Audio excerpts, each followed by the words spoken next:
ಅದರಲ್ಲಿ ಕನಿಷ್ಠ ಒಬ್ಬರೇ ಸಚಿವರು ಮಾತ್ರನೇ ರಾಜೀನಾಮೆ ಕೊಟ್ಟು 2 ಸ್ಥಾನ ಮಾತ್ರ ತುಂಬುವ ಪ್ರಕ್ರಿಯೆನ, ಅಥವಾ ಕನಿಷ್ಠ 2 ರಿಂದ 3 ಜನ ಸಚಿವರುಗಳನ್ನು ರಾಜೀನಾಮೆ ಪಡೆದು ನಂತರ ಉಳಿಕೆಯಾಗಿರುವಂತಹ 3 ಅಥವಾ 4 ಜನರಿಗೆ ಅವಕಾಶವನ್ನು ಸೃಷ್ಟಿ ಮಾಡಿಕೊಡ್ತಾರೆ. ಇದೀಗ ಕುತೂಹಲದಿಂದ ಎದುರು ನೋಡಬೇಕಾಗಿರುವಂತಹ ಸಂಗತಿಗಳು. ಎರಡನೇ ಸುದ್ದಿ ಕಡೆಗೆ ಹೋಗೋಣ. ಬರ ಘೋಷಣೆ ಸಹಾಯ ಆಗತ್ತಾ? ಕೇಂದ್ರ ವರ್ಸಸ್ ರಾಜ್ಯ ಪರಿಹಾರದ ಫೈಟ್. ಸರ್ಕಾರದ ಸಂಕಷ್ಟ ಸೂತ್ರ ಏನು? ಇದುವೇ ಚದುರಂಗದ ಎರಡನೇ ಸ್ಟೋರಿ. ಬರ ಬಂತು.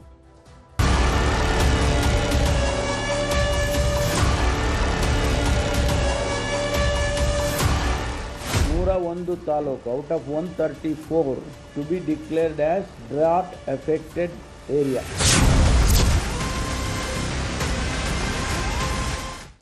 ಕಡೆಗೂ ಸರ್ಕಾರದ ಅಧಿಕೃತ ಬರ ಬಂದಿದೆ. ಯಾಕಂದರೆ ರೈತರಿಗೆ ಆಲ್ರೆಡಿ ಬರ ಬಂದಾಗಿದ್ದಿತ್ತು. ಬರದ ಹೊಡೆತವನ್ನು ರೈತರು ಅನುಭವಿಸ್ತಾ ಇದ್ದಾರೆ.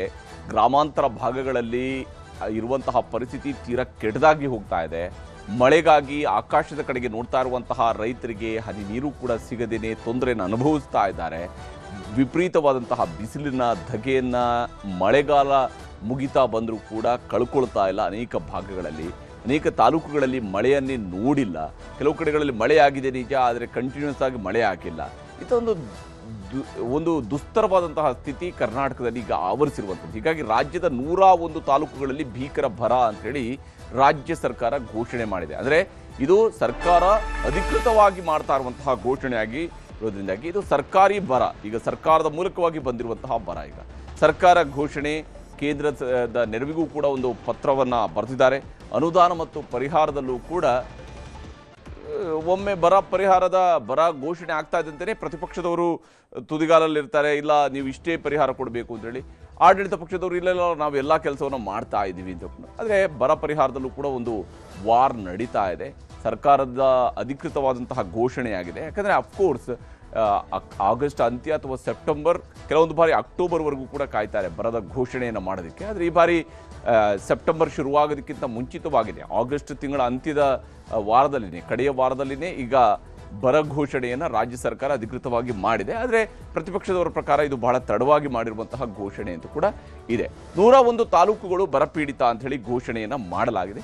ಅದು ಸರ್ಕಾರ ತನ್ನ ಬರ ಘೋಷಣೆಯನ್ನು ಮಾಡುವಾಗ ಅದಕ್ಕೊಂದಿಷ್ಟು ಮಾರ್ಗಸೂಚಿಗಳನ್ನು ಸರ್ಕಾರವೇ ಓವರ್ ದ ಪೀರಿಯಡ್ ಆಫ್ ಟೈಮಲ್ಲಿ ಮಾಡ್ಕೊಂಡು ಬಂದಿದೆ. ಅದರ ಪ್ರಕಾರವಾಗಿ 89 ತಾಲೂಕುಗಳಲ್ಲಿ ತೀವ್ರ ಬರ ಅಂಥೇಳಿ ಡಿಕ್ಲೇರ್ ಮಾಡಿದ್ದಾರೆ. 101 ತಾಲೂಕುಗಳ ಪೈಕಿ 89ರಲ್ಲಿ ತೀವ್ರ ಬರ ಮತ್ತು 12 ತಾಲೂಕುಗಳಲ್ಲಿ ಸಾಧಾರಣ ಬರ, ಮಾಡರೇಟ್ ಅನ್ನುವಂಥದ್ದನ್ನು ಹೇಳಿದ್ದಾರೆ. 1976ರ ನಂತರ ಜೂನ್ನಲ್ಲಿ ಅತ್ಯಧಿಕ ಕಡಿಮೆ ಮಳೆ ಆಗಿದೆ ಅಂತ ಹೇಳಿ, ಅತ್ಯಂತ ಕಡಿಮೆ ಮಳೆ ಆಗಿರುವಂಥದ್ದು 1976ರ ನಂತರ. ರಾಜ್ಯದ 190 ತಾಲೂಕುಗಳಲ್ಲಿ ಮಳೆಯ ಕೊರತೆ ಇದೆ ಅನ್ನೋದನ್ನು ರಾಜ್ಯ ಸರ್ಕಾರ ಒಪ್ಪಿಕೊಂಡಿದೆ. ರಾಜ್ಯದ 190 ತಾಲೂಕುಗಳಲ್ಲಿ ಮಳೆಯ ಕೊರತೆ ಎದುರಾಗಿದೆ ಅನ್ನೋದನ್ನು ಸರ್ಕಾರ ಒಪ್ಪಿಕೊಂಡಿದೆ.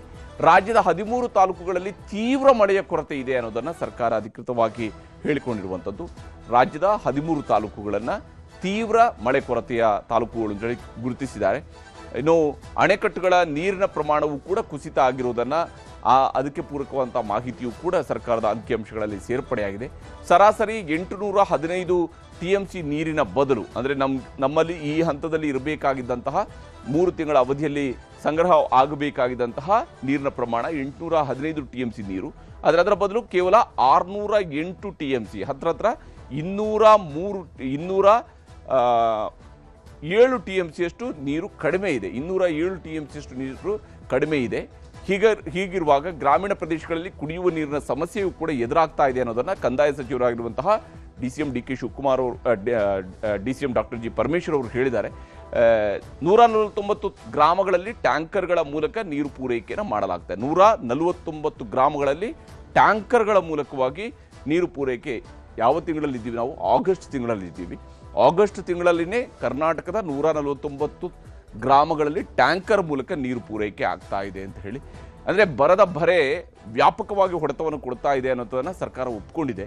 ರಾಜ್ಯದಲ್ಲಿ 71% ಬಿತ್ತನೆ ಆಗಿದೆ, ಎಲ್ಲವೂ ಕೂಡ ಒಣಗಿದೆ ಅನ್ನೋದನ್ನು ಡಾಕ್ಟರ್ G ಪರಮೇಶ್ವರ್ ಅವರು ಹೇಳಿದ್ದಾರೆ. DCM ಅವರು 60 ಲಕ್ಷ ಹೆಕ್ಟೇರ್ ಬಿತ್ತನೆ ಸಂಪೂರ್ಣವಾಗಿ ನಾಶಗೊಂಡಿದೆ ಅಂತ ಹೇಳಿ. ಇದರಲ್ಲಿ 60 ಲಕ್ಷ ಹೆಕ್ಟೇರ್ನಷ್ಟು ಪ್ರದೇಶದಲ್ಲಿ ಹಾಕಿರುವಂತಹ ಬೆಳೆ ಸಂಪೂರ್ಣವಾಗಿ ನಾಶ ಆಗಿದೆ. ತೋಟಗಾರಿಕೆ ಬೆಳೆಯಲ್ಲಿ 3 ಲಕ್ಷ ಹೆಕ್ಟೇರ್ನಲ್ಲಿ ನಾಶ ಆಗಿ ಒಣಗಿದೆ ಅಂತೇಳಿ ತೋಟಗಾರಿಕೆ ಬೆಳೆ, ಅದರಲ್ಲಿ ವಿಶೇಷವಾಗಿ ಬಾಳೆ ಇರಬಹುದು. ಹಾಗೆಯೇ ಕೆಲವು ಭಾಗಗಳಲ್ಲಿ ಅಡಿಕೆಯೂ ಕೂಡ ಸಂಪೂರ್ಣವಾಗಿ ಒಣಗಿ ಹೋಗಿದೆ ಚಿತ್ರದುರ್ಗದಲ್ಲಿ. ಇನ್ನು ಜಾನುವಾರುಗಳ ಮೇವಿನ ಸಮಸ್ಯೆಯೂ ಕೂಡ ತೀವ್ರ ಮಟ್ಟದಲ್ಲಿದೆ ಅಂತೇಳಿ, ಜಾನುವಾರುಗಳ ಮೇವಿನ ಸಮಸ್ಯೆ ತೀವ್ರ ಮಟ್ಟದಲ್ಲೇ. ಬೆಳೆ ವಿಮೆ ಹಣ ಜಮಾ ಮಾಡುವಂತೆ ವಿಮಾ ಕಂಪನಿಗೂ ಕೂಡ ಈಗ ರಾಜ್ಯ ಸರ್ಕಾರ ಸೂಚನೆಯನ್ನು ಕೊಟ್ಟಿದೆ. ಯಾರೆಲ್ಲ ವಿಮೆಯನ್ನು ತುಂಬಿರ್ತಾರೋ ರೈತರು ಅಂಥವ್ರಿಗೆ ಬೆಳೆ ವಿಮೆಯ ಮೂಲಕವಾಗಿ ಪರಿಹಾರ ಸಿಗುತ್ತೆ. ಇನ್ನು ವಿಬಿಜಿ ರಾಮ್ಜಿ ಮೂಲಕ ಕೂಲಿ ದಿನಗಳ ಸಂಖ್ಯೆನ ಹೆಚ್ಚಳ ಮಾಡೋದಕ್ಕೆ ರಾಜ್ಯ ಸರ್ಕಾರ ಯೋಚನೆಯನ್ನು ಮಾಡ್ತಾ ಇದೆ. ಊರುಗಳಲ್ಲಿ ಕೆಲಸ ಕೊಟ್ಟು ಗುಳೆ ಹೋಗೋದನ್ನು ತಡೆಯೋದಕ್ಕೆ ಬೇಕಾದಂತಹ ಪ್ರಯತ್ನಕ್ಕೂ ಕೂಡ ಸರ್ಕಾರ ಕೈ ಹಾಕಬಹುದು. ಬರ ನಿರ್ವಹಣೆಗೆ ಜಿಲ್ಲಾಧಿಕಾರಿಗಳ ಖಾತೆಗಳಲ್ಲಿ 329 ಕೋಟಿ ರೂಪಾಯಿ ಹಣ ಮೀಸಲಿಟ್ಟಿದ್ದಾರೆ. ಆ ಹಣ ಮೀಸಲಿದೆ ಅನ್ನೋದನ್ನು ಸರ್ಕಾರ ಹೇಳಿದೆ. ಕೇಂದ್ರ ಸರ್ಕಾರದಿಂದ SDRF ಫಂಡ್ ಅಂದರೆ SDRF ಮೂಲಕವಾಗಿ 1239 ಕೋಟಿ ರೂಪಾಯಿ ಬಿಡುಗಡೆಗೆ ಒತ್ತಾಯವನ್ನು ಮಾಡಿದ್ದಾರೆ. SDRFಗೆ ಬರಬೇಕಾಗಿರುವಂತಹ ಹಣ ಇದು, ಅಂದರೆ ರಾಜ್ಯ ಸರ್ಕಾರದ ಅಧಿಕೃತವಾಗಿ ಸಿಗಬೇಕಾಗಿರುವಂತಹ ಹಣ ಇದು 1239 ಕೋಟಿ ರೂಪಾಯಿ ಹಣ. ಈ ವಿಚಾರದಲ್ಲಿ ಸರ್ಕಾರ ಮತ್ತು ಪ್ರತಿಪಕ್ಷದ ನಡುವೆಯೂ ಕೂಡ ವಾಕ್ಸಮರ ಶುರುವಾಗಿದೆ. ವಿಶೇಷವಾಗಿ ಉಪಮುಖ್ಯಮಂತ್ರಿಗಳಾಗಿರುವಂತಹ ಕಂದಾಯ ಸಚಿವರಾಗಿರುವ ಡಾಕ್ಟರ್ ಜಿ ಪರಮೇಶ್ವರ್ ಅವರು ಕೂಡ ಮಾತನಾಡಿದ್ದಾರೆ ಮತ್ತು ಅದಕ್ಕೆ ಕೌಂಟರ್ ಕೊಡುವಂತಹ ಕೆಲಸವನ್ನು ಪ್ರತಿಪಕ್ಷ ನಾಯಕ ಆರ್ ಅಶೋಕ್ ಅವರು ಕೂಡ ಮಾಡಿದ್ದಾರೆ. ನನ್ನ ಮನವಿ ಏನು ಅಂತಂದರೆ, ಕೇಂದ್ರ ಸರ್ಕಾರಕ್ಕೆ ಕಳೆದ ವರ್ಷ 3,500 ಕೋಟಿ ರೂಪಾಯಿನ ನಾವು ಅಂತಿಮವಾಗಿ ಅವರು ಹೇಳಿದರು, ನಾವು ನಮಗೆ ಕೊಡಲೇ ಇಲ್ಲ, ಕೊನೆಗೂ ಕೊಡಲಿಲ್ಲ. ದೆಹಲಿಯಲ್ಲಿ ಹೋಗಿ ಪ್ರತಿಭಟನೆ ಮಾಡಿದೋ, ಅದಕ್ಕೂ ಅವರು ಪರಿಗಣಿಸಲಿಲ್ಲ. ಆಮೇಲೆ ಸುಪ್ರೀಂ ಕೋರ್ಟಿಗೆ ಹೋದೋ, ಸುಪ್ರೀಂ ಕೋರ್ಟು ಡೈರೆಕ್ಷನ್ ಕೊಟ್ಟ ಮೇಲೆ ನಮಗೆ 3,500 ಕೋಟಿ ಕೊಟ್ಟರು. ನನ್ನ ಮನವಿ ಕೇಂದ್ರ ಸರ್ಕಾರಕ್ಕೆ ಅಂದರೆ, ಆ ಪರಿಸ್ಥಿತಿ ಈ ವರ್ಷ ನಿರ್ಮಾಣ ಮಾಡಬೇಡಿ. ಇವತ್ತಂತೂ ಇಂತೂ ಬರ ಘೋಷಣೆ ಮಾಡಿದ್ದಾರೆ. ನನಗೆ ಮಾಹಿತಿ, ನಾನು ರೆವಿನ್ಯೂ ಮಿನಿಸ್ಟರ್ ಕೆಲಸ ಮಾಡಿದ್ದೀನಿ. ಕೇಂದ್ರ ಸರ್ಕಾರ ಕಾಲಕ್ಕೆ ಎವ್ರಿ 4 months ಬರಕ್ಕೆ ಮತ್ತು ಫ್ಲಡ್ಗೆ, ಬರ ಆಗಲಿ ಆಗದೇ ಇರಲಿ, ಎವ್ರಿ 4 months ಹಣ ಬಿಡುಗಡೆ ಮಾಡ್ತದೆ ಕೇಂದ್ರ ಸರ್ಕಾರ. ಅದು ಸರ್ಕಾರ ಖಜಾನೆಗೆ ಈಗಾಗಲೇ ಬಂದಿದೆ.